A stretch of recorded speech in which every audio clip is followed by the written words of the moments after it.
Hello friends, welcome to Sivakami garden. இன்றைக்கி நம்ம அரளி பூச்செடியில் எவ்வளோ பூ பூத்துருக்குதுன்னு சொல்லிட்டு பார்க்குறோம். ஃப்ரெண்ட்ஸ் பாருங்கள், இன்றைக்கி வந்து நிறைய பூ இல்லை. இன்றைக்கி வந்து 5 பூ தான் பூத்துருக்குது. அதனால் நான் இது பூ ஒன்று அடங்கன்னு சொல்லிட்டு சரி நம்ம நாளைக்குன்னா இதை கட்டிங் பண்ணி விடலாம்னு சொல்லிட்டு பார்க்குறேன்.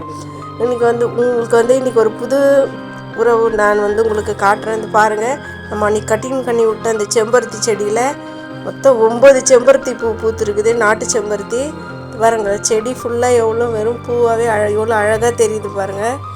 நான் நேற்று பார்க்கும்போது எனக்கு இவ்வளோ அரும்பே எனக்கு மொத்தம் அரும்பு எதுவுமே தெரியல.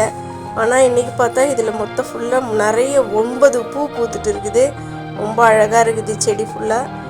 இன்னும் 3 செடி இருக்குது செம்பருத்தி செடி. அதையும் நம்ம இதே போல் கட்டிங்ஸ் பண்ணி மேலெல்லாம் கட் பண்ணி விட்டோம்னா அதில் இப்போ நிறைய அரும்பு வச்சு தினமும் இது போல் நிறைய பூ கொடுக்கும்னு சொல்லிட்டு நான் நினைக்கிறேன். நாளைக்கு நம்ம இன்னும் 2-3 செடியிலே நம்ம மேலே கட் பண்ணி விடலாம். கத்திரிக்காய் செடியில் இன்னும் கத்திரிக்காய் சின்னதாக தான் இருக்குது. சரி, அது நம்ம வெயிட் பண்ணலாம். இன்னும் 2-3 நாள் பொறுத்து நம்ம பறிச்சிக்கலாம்.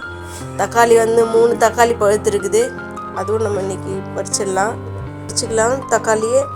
கனகாம்பரம் பூ வந்து எல்லாமே நல்லா பூத்துருச்சு. ஆனால் நம்மளுக்கு இன்றைக்கி கனகாம்பரம் பூ பறிக்கிறதுக்கு டைம் இல்லை. பார்க்கலாம், நாளைக்கு தான் இதை பறிக்கணும். எல்லாம் நிறைய பூத்துருக்குது. நாங்கள் நாளைக்கு பறிச்சுட்டு உங்களுக்கு காட்டுறேன். ரோஸ் வந்து இன்றைக்கி 3 ரோஸ் பூத்துருக்குது, பன்னீர் ரோஸு. இந்த ஒரு செடி தான் நம்ம விட்டு வச்சுருக்குறோம். இன்னொரு செடி வந்து ஃபுல்லாக நம்ம கட் பண்ணி விட்டுட்டோம். அது துளிர் விட்டு அதில் அரும்பு வச்சா தான் நம்ம அதில் பூ பார்க்க முடியும். பார்க்கலாம், வெயிட் பண்ணலாம். மஞ்சள் ரோஸ் வந்து மறுபடியும் அரும்பு வைக்குது. பெங்களூர் ரோஸு அதுவும் ஃபுல்லாக நிறைய பூ பூக்கும்னு சொல்லிட்டு நினைக்கிறேன் நான். பாருங்கள், டெல்லி கனகாம்பரம் எவ்வளோ அழகாக இருக்குதுன்னு பாருங்கள். கலர் அழகாக இருக்குது. பூ ஃபுல்லாக பூத்துருக்குது. நம்ம நாளைக்கு இது பறிச்சுட்டு காட்டலாம். இன்னும் நம்மளுக்கு நிறைய பாதி தான் நம்ம மாற்றிருக்கிறோம். மண்கலவையெல்லாம் மாற்றி செடியில் இருக்கிற ஒவ்வொரு செடியாக நம்ம மாற்றினே வரோம். இன்னும் பாதி தொட்டிது இருக்குது. அதுவும் நம்ம மாற்றிட்டு புது மண்கலவை போட்டு நம்ம நடணும். நம்ம புதுசாக வச்ச அவரை செடி வந்து நல்லா துளிர் விட்டுடுச்சு. அதுவும் வந்து நம்மளுக்கு பூ வச்சு அது அவரைக்காய் வைக்கும்னு சொல்லிட்டு நான் எதிர்பார்க்குறேன். கல்யாணி செடியில் வந்து 6-7 கல்யாணி பூத்துருக்குது. இந்த ஆரஞ்சு கலர் கனகாம்பரம் செடிலையும் நிறைய எல்லாம் பூ பூத்துருக்குது. நான் ஒரு செடியாக மாற்றி வைக்கிறேன். மாற்றி வைக்கும்போது அதில் வந்து நல்ல மாற்றம் தெரியுது. மண்கலவை மாற்றி வைக்கும்போதும் இடம் மாற்றும் போதும் அதுங்களுக்கு வந்து நல்ல ஒரு காற்றோட்டம் கிடைக்குது. அது நல்லா பூ பூக்க ஆரம்பிக்குது.